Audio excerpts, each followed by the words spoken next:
Hey everybody, welcome to week 5 of your Deliverance series. Here is your heads up video. So grab a pen, grab your leader guidebook or the PDF because I'm going to have you take some notes.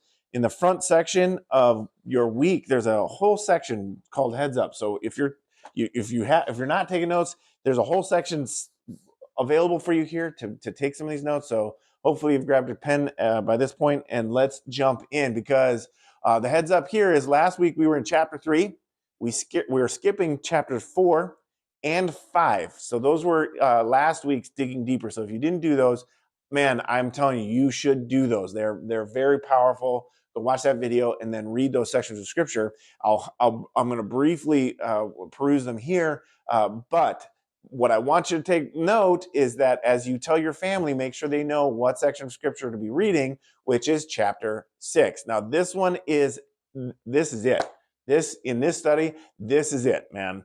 This is the part where God he tells Moses, I'm about to do my thing. Now you watch and you see the promises that I've given you unfold. And I get goosebumps thinking about it right now because I believe, as I've been praying for your family and even watching it in my family and pray for my family, this has been a struggle as we pursue God and we do something for the Lord, just as you see Moses do, who protested with God in chapter 4. And my highlight for that one, if I had a title, would be, "This isn't the life I ordered," or "You got the wrong number." That was Garrett's title, is because God calls on Moses, and Moses is like, "You got the wrong dude. Like, I'm not cut out for this." And God's like, "You are, and you're going to do this, and you're going to be carrying my name as you go because I'm going with you." It's the whole point. And then in chapter 5, I have to title that one. The title would be, "What the hey?"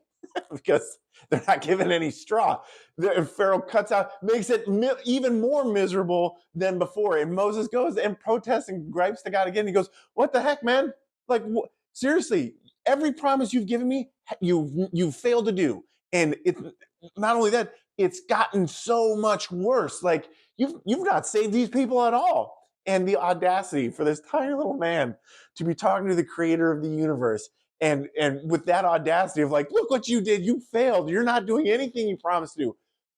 But that's me and that's you. And if you're struggling as a family to do this, you're like, "Man, I committed to be doing the Bible reading every week, and it has not gone as planned, and you're not showing up, and my spouse is not respecting me, or my kids are not really getting this." And hold the phone, because this is the week that God's going to show up and go, "Look, now you're going to learn my name."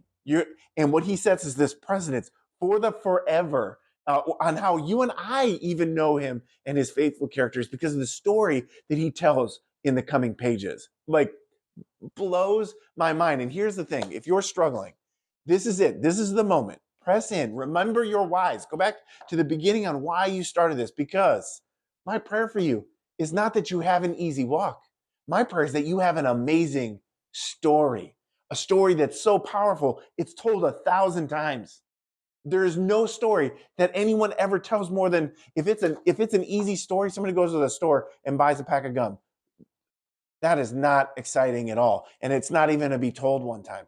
But somebody who overcomes insurmountable odds, and just at the last minute, when there's no hope left, God steps in and fills in the blank and shows his mighty protection and provision beyond what the person is capable of. That's a story that's worth telling. And that's what we're about to read. This is your moment. This is your week. This is the time that your family discovers that God isn't just a God that watches you guys, he walks with you guys. And that is what we're going to start experiencing in this study. So hang in there, stick with it. Go back. If you missed last week, it's okay. Jump back in, get back on top of it, review your whys, go back to your family and review why you started this, recommit, hang in there, finish the study, because we're about to experience the power of God. Hey, I'm praying for you this week by name. God bless.